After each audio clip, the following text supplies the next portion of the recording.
నర్సాపూర్లో Congress party కార్యాలయంలో ఆంజనేయులు గౌడ్ మరియు ఆవుల రాజిరెడ్డి ఆధ్వర్యంలో విలేకరుల సమావేశం నిర్వహించారు. ఈ సందర్భంగా వారు మాట్లాడుతూ ప్రజలకు తెలుసునని 6 నెలలలో కాంగ్రెస్ పార్టీ ఏమి చేసిందో ప్రజలకు తెలుసునని, కాంగ్రెస్ పార్టీని ప్రజలు నమ్మి ఓటు వేసి గెలిపించారని అన్నారు. కాంగ్రెస్ పార్టీ ప్రజల పక్షాన నిలబడుతుందని మరియు ఇచ్చిన హామీలను పూర్తి చేస్తుందని ఈ సందర్భంగా వారు అన్నారు. ఈ కార్యక్రమంలో ఆవుల రాజిరెడ్డి, ఆంజనేయులు గౌడ్, మల్లేష్, రిజ్వాన్, రషీద్, ఆంజనేయులు గౌడ్, అజ్మత్, కాంగ్రెస్ కార్యకర్తలు పాల్గొన్నారు. గత కొన్ని రోజులుగా ప్రజాపాలన ప్రభుత్వంపై బీఆర్ఎస్ నాయకులు చేస్తున్నటువంటి అసత్య ఆరోపణలకు సమాధానంగా ఈ ప్రెస్ మీట్ పెట్టడం జరుగుతుంది. నిజం అనేది ఒకటే ఉంటుంది. ఏ ఆకాంక్షలతో నిలబడిన తెలంగాణ రాష్ట్రంలో మరి ఎంత బడ్జెట్తోని మరి 10 సంవత్సరాలు పాలించారో బీఆర్ఎస్ నాయకులు ఒకసారి ఆలోచన చేయండి.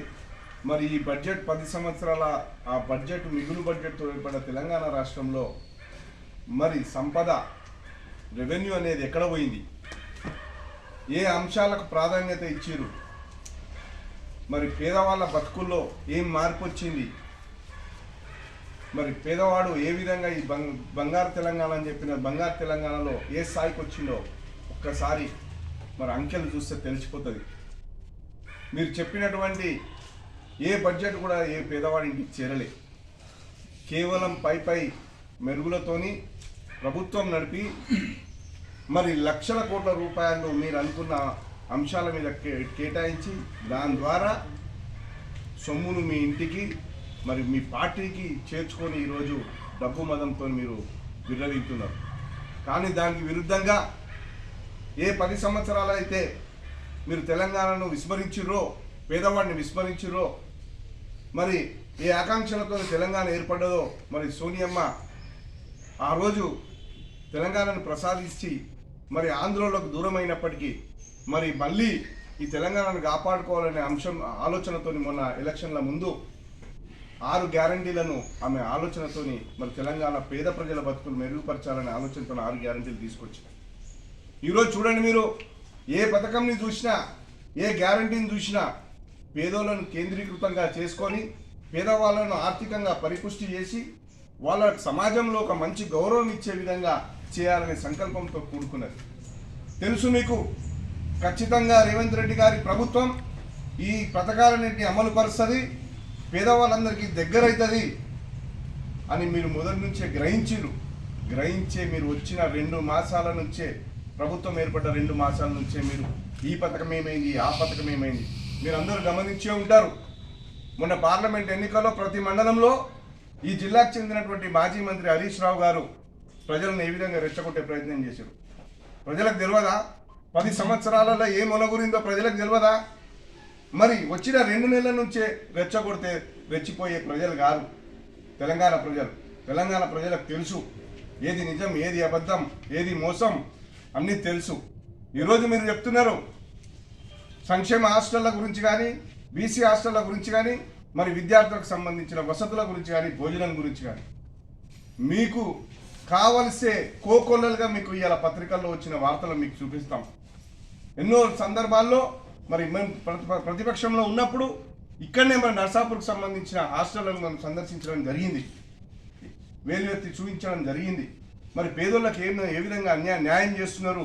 మీరు బంగారు తెలంగాణ అన్నారు, మరి అన్ని రకాలుగా మీరు ఆడంబరాలకు పోయి అన్ని రకాలుగా చేసుకున్నారు, కానీ పేదోడు బతుకు మెరుగుపడలేదు. ఈరోజు కుట్రలు చేస్తున్నారు. మీరు కలెక్టర్ మీద దాడి చూసుకోండి, ప్రతిదాని వెనుక రాజకీయ కుట్రలు ఉన్నాయి. ఈరోజు సంక్షేమ హాస్టల్లో మరి విషపూరితమైన ఆహారం అనే విషయం, ఈ విషయంలో కూడా కుట్రలన్నీ కూడా బయటకు తీసుకొచ్చే కార్యక్రమం చేస్తున్నాం. మేమే స్వచ్ఛందంగా టాస్క్ ఫోర్స్ పెట్టుకుంటున్నాం. ప్రతి కాన్స్టిట్యున్సీలలో కార్యకర్తలం అయితేనేమి, నాయకులం అయితేనేమి పేదోళ్లకు మంచి భోజనం, మంచి వసతులు, మంచి విద్యను అందించే కార్యక్రమంలో ఈ ప్రజాపాలన ప్రభుత్వం ముందుంటుంది. చిత్తశుద్ధితో చేస్తున్నాం.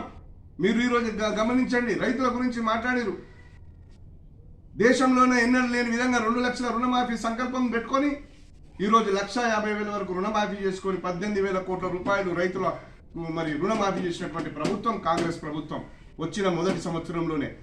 అదే కాకుండా ఏదైతే సంఘాలకు 500 రూపాయలు బోనస్ అన్నామో అది కూడా ఇచ్చినాం. నిన్ననే ఒక రైతు సంగాయపేటకు సంబంధించిన రైతు మరి ఆయన బోనస్ దాదాపు 2 లక్షల వరకు బోనస్ వచ్చింది.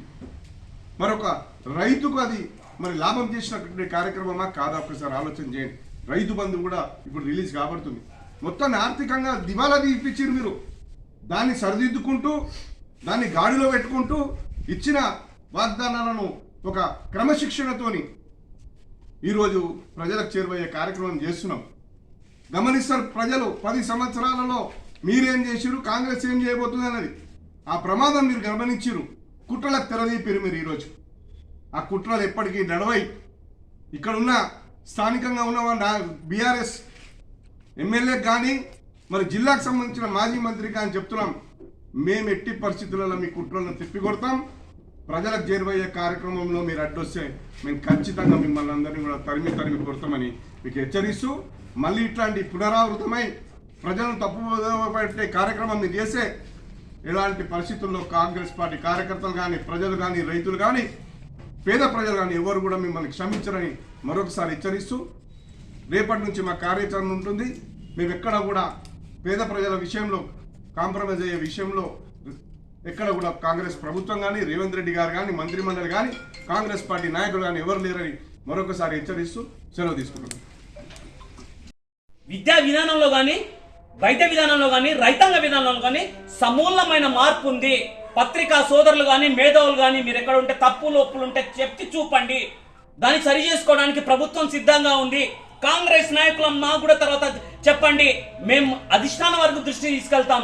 కానీ సంవత్సర కాలంలోనే మొత్తము ఏదో జరిగిపోతుంది, ఏదో ఒరిగిపోతుంది. అలా ఉన్నదంతా టిఆర్ఎస్ పార్టీలో ఉన్నదంతా తెలంగాణ ద్రోహులు, తెలంగాణ వ్యతిరేకులు, డబ్బుతో మదం కూడుకున్న వాళ్ళు, డబ్బు మదం ఎక్కువై మాట్లాడుతున్న వాళ్ళు,